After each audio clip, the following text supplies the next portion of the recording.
નમસ્કાર મિત્રો, આજના નવા વિડીયોમાં આપનું સ્વાગત છે। આજે આપણે વાત કરવાના છીએ સત્ય ઘટના, પ્રિય ભાણેજ અને મામાનો પ્રેમ। 15 વર્ષ પહેલાંની એક સાવ નાનકડી ઘટના, બીજા માટે તો સાવ સામાન્ય, પણ મારા માટે એ વાતને યાદ કરું છું તો પણ થથરી ઉઠું છું। રવિવારની એ બપોર, આશરે 3:30નો સમય। ઘરની અંદર બધા બપોરના ભોજન પછી નિંદ્રા માણી રહ્યા હતા। હું બંગલાની બહાર ખુલ્લા કમ્પાઉન્ડમાં ટહેલતો હતો। આકાશમાંથી વરસતી બળતી ચાંદનીમાં ટહેલવાના પણ ઘણા કારણો હોય છે। મારી પાસે પણ કારણો હતા, એક નહીં પણ બબ્બે। બહાર ગામથી વેકેશન માણવા માટે અમારે ત્યાં આવેલો મારો એકનો એક ભાણેજ, જે મને પુત્રથી પણ અધિક પ્રિય હતો અને છે, એ ક્રિકેટનો પાગલ પ્રેમી। બપોરના તડકાને પણ એ ક્રિકેટ આગળ તુચ્છ ગણે। બપોરે મિષ્ટાન આરોગ્યા પછી મને પણ ઘેન ચડી રહ્યું હતું, પણ ભાણિયાનો હુકમ છૂટ્યો, મામા મારે ક્રિકેટ રમવું છે, બોલિંગ કરો।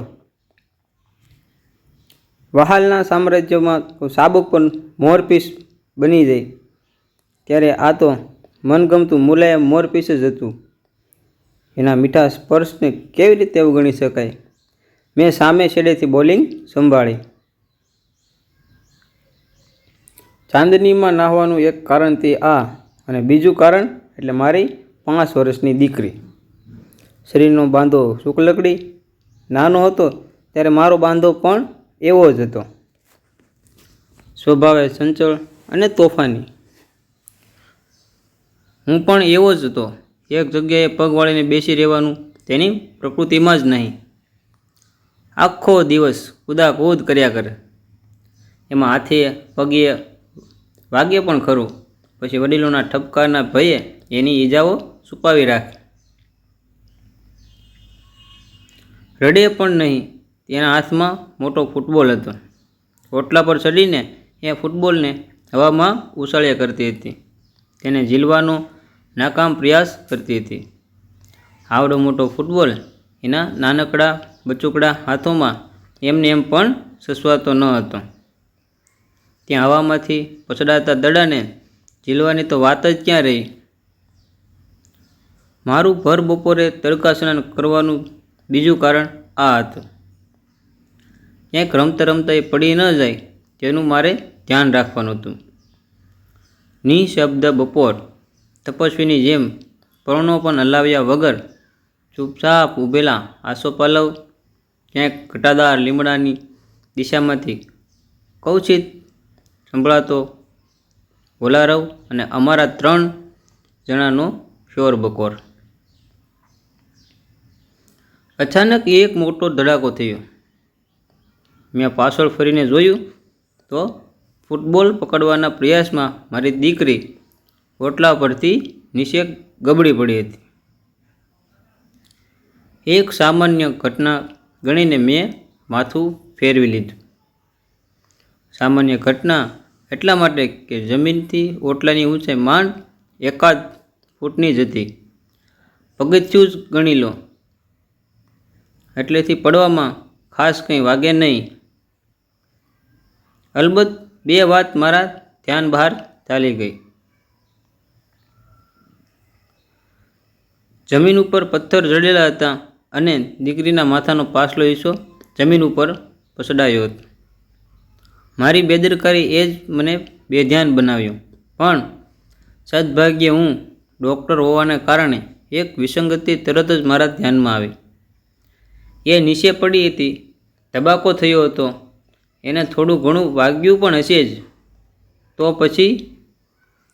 પછી એ રડી કેમ નહીં? એને ચીસ પણ કેમ ન પાડી? અરે, એનો સ્વભાવ હતો એની ઈજા છુપાવવાનો, પણ એ પાછી કૂદકો મારીને ઊભી શા માટે ન થઈ ગઈ? હજી એની કૂદાકૂદનો, ફૂટબોલનો ઉછળવાનો, કે એ નાનકડી કાબરના કલબલનો અવાજ કેમ નથી સંભળાતો? આ બધા સવાલોને કાગળ ઉપર ઉતારતા થોડીક જ વાર લાગે, પણ વિચારતા મનનો વેગ પ્રકાશના વેગ કરતાં પણ અનેક ગણો વધારે છે. મેં પાછું તેની દિશામાં જોયું. આ શું? મારી ઢીંગલી ચૂપચાપ કોકડો વળીને પથ્થર છાયેલી ભોંય ઉપર સૂતી હતી. કોઈ જલનચલનનો કશો જ અણસાર ન મળે. મારી શીશ ફાટી ગઈ. હું દોડીને એની પાસે પહોંચું એટલી વારમાં તો ઘરની અંદર મારી પત્ની પણ દોડી આવી. મારા માતા પિતા પણ સફાળા જાગીને પૂછવા માંડ્યા, શું થયું? કેમ શીશ પાડી? હું શું જવાબ આપું? અત્યાર સુધી મરણપોક વિશે માત્ર સાંભળ્યું ન હતું. એ ક્ષણે મને સમજાયું કે આપણું અતિશય પ્રિય અને અતિશય નિકટનું સ્વજન, આપણા જ દેહનો એક અંશ, આપણો પ્રાણ જ્યારે જડવત બની જાય ત્યારે આપણી છાતીમાંથી ઉઠતી શીશ કેવી તાકાતવર હોઈ શકે. મારી પત્ની, એ પણ ડૉક્ટર છે, બોલી ઉઠી, જુઓ, એનો શ્વાસ પણ બંધ છે. શી ઇઝ ના વાક્ય પૂરું ન કરીશ હજુ તો 2-4 ક્ષણો જ વીતી છે. એને હેડ ઇન્જરી થઈ છે, રેસ્પિરેટરી એરેસ્ટ થયો છે, પણ ખાસ સમય નથી ગયો. હું કોઈ ન્યુરોસર્જનને ફોન કરું છું. ત્યાં સુધીમાં તું એનો શ્વાસ ગમે તેમ કરીને પાછો લઈ આવ. Do your best and you can not afford to fail. ઘર એ ઘર હોય છે, ડૉક્ટરનું હોય કે તો પણ. ઓપરેશન થિયેટર હોય તો બધી જ સગવડ મળી શકે, ઇન્જેક્શનોની અને ઓક્સિજનની. રવિવારે ન્યુરોસર્જન પણ ક્યાં હોય? ફોન ઉપર પકડાઈ જાય તો પણ એને આવતા કેટલો બધો સમય લાગી જાય. મેં ફોન કરવાનો વિચાર પડતો મળ્યો અને દીકરીના દેહ તરફ વળ્યો. એને ઝંઝોડી નાખી. એની નાજુક પાસળીઓ ઉપર દબાણ આપીને તેમાં થીજી ગયેલા ફેફસાને ધમની જેમ હસમસાવ્યા. એની મમ્મી પોતાના ઓઠ દીકરીના ઓઠ ઉપર મૂકીને ચોક્કસ માત્રામાં દબાણ સાથે એની શ્વાસનળીમાં હવા ફૂંકી રહી હતી. એ હવા નહોતી, પ્રાણવાયુ પણ નહોતો, પણ સાક્ષાત પ્રાણ હતો. ભગવાનના ઘરના બારણા ખડખડાવી રહેલી મારી એકમાત્ર પુત્રીને પાછી વાળવાનો જીવ ઉપર આવીને કરાઈ રહેલો એક સહિયારો પ્રયાસ હતો. એક ક્ષણ, બીજી ક્ષણ, ત્રીજી ક્ષણ મારો પ્રાણ મારી આંખોમાં હતો. હું ફાટેલી આંખે એના શિથિલ ચહેરાને તાકી રહ્યો હતો અને તેને એક આંચકા સાથે હવા ખેંચી. એની મમ્મીએ ઓઠો ખેંચી લીધા. ઢીંગલીએ ધીમે ધીમે શ્વાસ લેવાનું શરૂ કર્યું. પહેલાં થોડા અંતરે, પછી વધુ નિયમિતતા સાથે. પછી એના ગળામાંથી રુદન ફૂટ્યું અને અમને હાશ થઈ. જોકે હજુ પણ તેની રેસ્પિરેશન તો પાછું આવ્યું, પણ એ હજી પણ અનકોન્શિયસ છે. એની ખોપરીનો એક્સરે પડાવવો પડશે, સર્જનનો અભિપ્રાય લેવો પડશે. તું ગાડીનો દરવાજો ખોલ. હજુ ઘણું બધું કામ બાકી હતું, પણ હવે અમારા પગમાં જોર હતું. દીકરી જીવતી છે એ હકીકતે અમને નવી તાકાત બક્ષી હતી. હવે અમારી પડખે સમય હતો.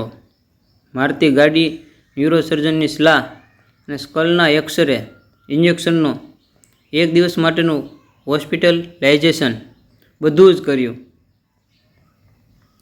પછી સર્જન મિત્રએ એને રજા આપી, પણ સ્પષ્ટ સૂચના સાથે, તમે બંને ડૉક્ટર છો એટલે પેશન્ટને હું ડિસ્ચાર્જ આપું છું, પણ પૂરા 72 કલાક સુધી એને પથારીમાંથી ઉઠવા ન દેશો. શી નીડ્સ ટુ બી ઓબ્ઝર્વડ. અત્યંત આગ્રહ છતાં એક પણ પૈસાનું બિલ સ્વીકાર્યા વગર મિત્રએ રજા આપી. એ પછીના 24 કલાક સુધી હું દીકરીની પથારી પાસે બેસી રહ્યો. હવે હોશમાં હતી, પણ જાણે થાકેલી હોય તેવી ક્ષીણ બની ગઈ હતી. એને પડી જવાની ઘટના વિશે કશું જ યાદ ન હતું અને હું તેની સામે બેઠો બેઠો વિચારતો હતો, જો હું ડૉક્ટર ન હોત તો મારી દીકરીને જે ઇમરજન્સી હાલતમાં ફર્સ્ટ એઇડ ટ્રીટમેન્ટ આપી શક્યો એ અપાવી શક્યો હોત ખરો? ડૉક્ટરને બોલવું ત્યાં સુધીમાં તો એ મૃત્યુ પામી ચૂકી હોત. કદાચ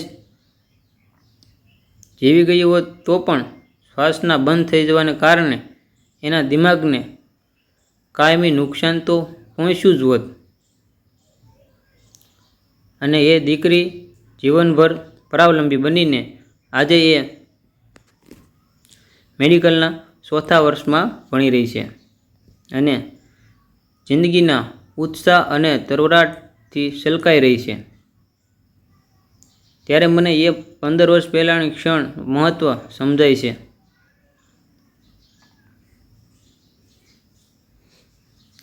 થોડા વર્ષો પહેલાંની એની જીગરજાન બહેનપણી જ્યારે મને પૂછવા આવેલી, અંકલ મને આઈટીમાં અને મેડિકલ લાઇનમાં બંને શાખામાં પ્રવેશ મળે છે, હું શું કરું? એ વખતે કમ્પ્યુટરનો જબરજસ્ત સુવર્ણયુગ ચાલી રહ્યો હતો, છતાં મેં સાચી સલાહ આપી, મારું માને તો મેડિકલ લાઇનમાં જ જજે. ડૉક્ટર બનીને તું અનેક દર્દીઓને નવી જિંદગી આપી શકીશ.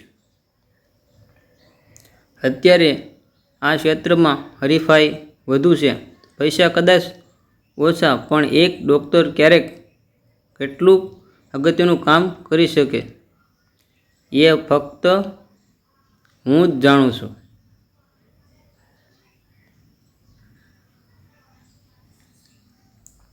હા, ફક્ત હું જ જાણું છું. કરોડો રૂપિયા ખર્ચવા છતાં મારી દીકરીનો પ્રાણ કમ્પ્યુટર કે ઇન્ફોર્મેશન ટેકનોલોજી થોડો પાછી લાવી શકવાની હતી તો ન્યુરોસર્જને 72 કલાકનો આરામ ફરમાવ્યો હતો. 24 કલાક સુધી એની ઉપર સતત ચોકીદારી કર્યા પછી મારે મારા નર્સિંગ હોમમાં જવું પડ્યું. ડિલિવરીનો કેસ હતો, એ પતાવી હું પાછો ફર્યો તો દીકરી પથારીમાં ન મળે. ક્યાં છે? મેં ચિંતાતુર સ્વરે પૂછ્યું. બીજે ક્યાં હોય? એ રહી સામેના ઘરે. કૂદાકૂદ કર્યા વગર એને ચાલવાનું છે કંઈ? જવાબ આપનારી મારી બા હતી. રાવ એના બાપ ઉપર પડી છે. મારી બા મારી તરફ જોઈ રહી હતી અને હું સામેના કમ્પાઉન્ડમાં ધમાચકડી કરતી મારી દીકરી તરફ. બેયની મળીને